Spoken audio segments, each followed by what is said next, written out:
Hello food lovers, welcome to RPSS వారి రుచులు.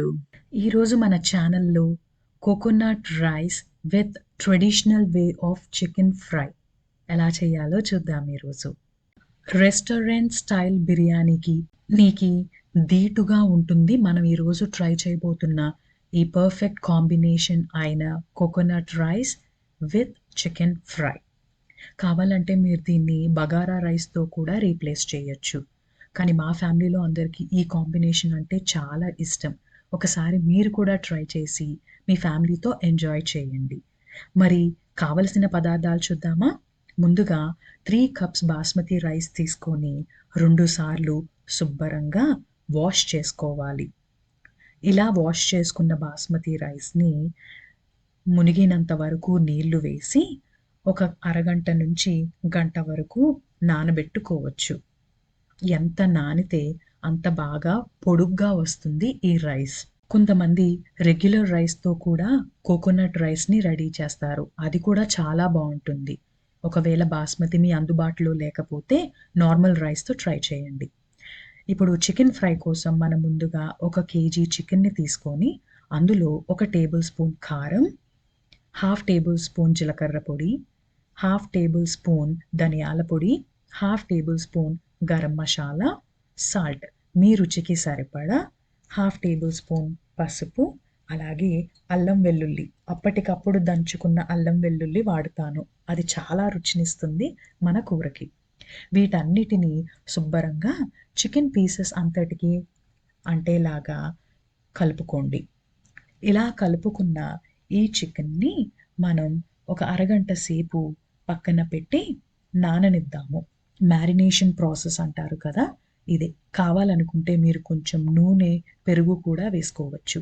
కానీ ఈరోజు నేను ట్రెడిషనల్ వేలో ట్రై చేస్తున్నాను, అందుకే వాటిని అవాయిడ్ చేశాను. చికెన్ మ్యారినేషన్ పూర్తయ్యే లోపల మనం కోకోనట్ రైస్ కోసం కావలసిన పదార్థాలు చూద్దాము. Onions, green chillies, red chilli, కొత్తిమీర, పుదీనా, కోకోనట్ మిల్క్, అలాగే అప్పటికప్పుడు దంచుకున్న అల్లం వెల్లుల్లి పేస్ట్. వీటన్నిటినీ నేను ముందుగానే రెడీ చేసుకొని పక్కన పెట్టుకున్నాను. ఇప్పుడు ఒక బాండీ తీసుకొని అందులో ఒక 5 టేబుల్ స్పూన్లు ఆయిల్ వేసుకోండి. అది హీట్ అయ్యాక 1 టేబుల్ స్పూన్ జీలకర్ర, టేబుల్ స్పూన్ షాజీరా, బిర్యానీ ఆకు, దాల్చిన చెక్క, యాలుకలు, లవంగాలు, అలాగే అనాస పువ్వు, 2 ఎండుమిర్చి. వీటన్నిటిని లో ఫ్లేమ్లో లైట్ బ్రౌన్ కలర్ వచ్చినంత వరకు ఫ్రై చేయండి. మంచి సువాసన ఇస్తుంది అది లైట్ బ్రౌన్ కలర్లోకి మారాక. అప్పుడు ముందుగా కోసి పెట్టుకున్న ఉల్లిపాయ ముక్కలను వేసుకొని వాటిని కూడా లో ఫ్లేమ్లో ఫ్రై చేసుకుంటూ లైట్ బ్రౌన్ కలర్లోకి మారినంత వరకు వెయిట్ చేయాలి. అలా కొంచెం లైట్ కలర్లోకి మారాక మనం ముందుగా కోసి పెట్టుకున్న కొత్తిమీర, పుదీనా ఆకు, దంచి పెట్టుకున్న అల్లం వెల్లుల్లి పేస్ట్ ఇది కూడా వేసుకొని అన్నీ కలిసేలాగా కలుపుకొని లో ఫ్లేమ్లోనే అన్నీ లైట్ బ్రౌన్ కలర్లోకి మారినంత వరకు సాట్ చేసుకోండి. అల్లం వెల్లుల్లిలో ఉన్న పచ్చివాసన పోయినంత వరకు వేయించుకోవాలి.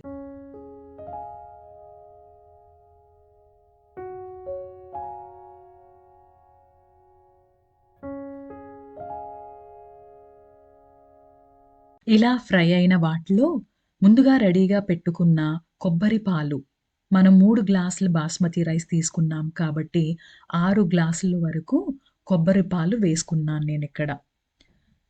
కొంతమంది 5 గ్లాసులు కూడా వేసుకుంటారు బాస్మతి రైస్ని బట్టి. ఇలా అన్నీ ఒకసారి శుభ్రంగా కలుపుకొని కొబ్బరి పాలు అన్నీ కూడా బాయిలింగ్ పాయింట్కి వచ్చినంత వరకు మూత పెట్టి మీడియం ఫ్లేమ్లో బాయిల్ చేసుకోండి. ఈ ప్రాసెస్లోనే మన రుచికి సరిపడ ఉప్పుని కూడా వేసుకొని బాయిల్ చేసుకుందాము.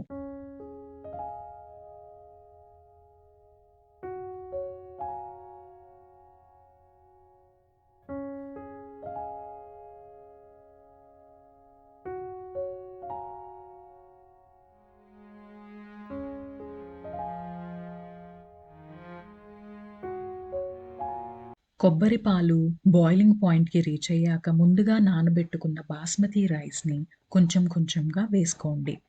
చెయ్య జాగ్రత్త, పాలు తుల్లే అవకాశం ఉంటుంది. బియ్యం వేసుకున్నాక ఒకసారి పాలు, బియ్యం, మసాలాలు అన్నీ కలిసేలాగా శుభ్రంగా కలుపుకోండి.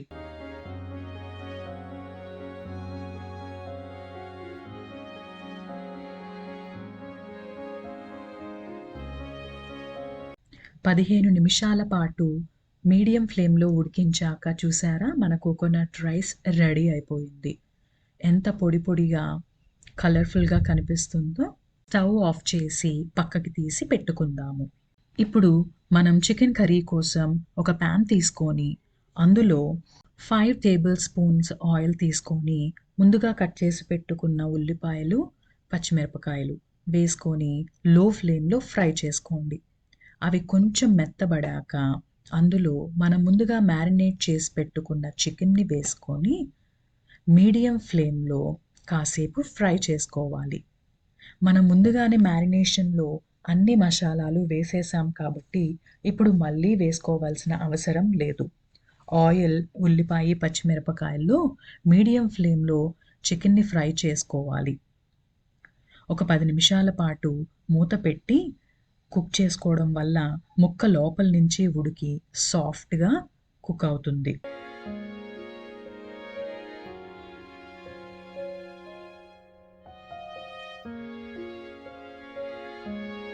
లో ఫ్లేమ్‌లో కర్రీ అంతా ఫ్రై అయ్యాక, అందులో మనం ముందుగా రెడీ చేసుకున్న కరివేపాకు, కట్ చేసుకున్న కొత్తిమీర 2 వేసుకొని ఒకసారి మళ్ళీ కలుపుకోండి.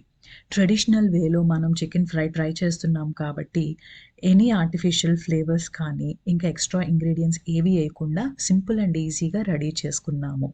దీన్ని కూడా పక్కన పెట్టుకొని ఇప్పుడు coconut rice, chicken curry bowl ఎలా రెడీ చేయాలో చూద్దాం. ముందుగా ఒక బౌల్ తీసుకొని అందులో ఒక బాయిల్డ్ ఎగ్ పెట్టి దానిపైన చికెన్ కర్రీని స్ప్రెడ్ చేయాలి. ఒక లేయర్ వచ్చినంత వరకు చికెన్ పీసెస్‌ని వేసుకొని దాని తరువాత మనం కుక్ చేసి పెట్టుకున్న కోకోనట్ రైస్‌ని కూడా లేయర్స్‌గా వేద్దాము. బౌల్ అంతా నిండినంత వరకు వేసి మనకి ప్రాపర్ షేప్ రావాలి అంటే కొంచెం గరిటెతో నొక్కుతూ బౌల్ షేప్ వచ్చినంత వరకు ప్రెస్ చేసుకోండి. ఇప్పుడు ఒక ప్లేట్‌ని బౌల్ పైన మూతలాగా పెట్టి నెమ్మదిగా బౌల్‌ని ప్లేట్‌తో సహా రివర్స్ చేయాలి. చాలా జాగ్రత్తగా తిప్పండి. బౌల్ షేప్ మిస్ అవ్వకుండా ఉండాలి అంటే. చూసారా? అలా జాగ్రత్తగా తిప్పుకొని తరువాత బౌల్‌ని నెమ్మదిగా తీసేసేయాలి. చూడండి, పర్ఫెక్ట్ బౌల్ షేప్‌లో coconut rice with traditional chicken fry and boiled egg. కొన్ని ఉల్లిపాయలు, నిమ్మకాయతో సర్వ్ చేసుకొని రైతాతో పేరప్ చేయండి. ఇంతేనండి. ఎంతో సింపుల్‌గా, ఈజీగా రెస్టారెంట్ స్టైల్‌లో tasty coconut rice with chicken fry ready అయిపోయింది. ఈ వీడియో మీకు నచ్చినట్టయితే please subscribe to my channel. Do like and share with your family and friends. Thank you.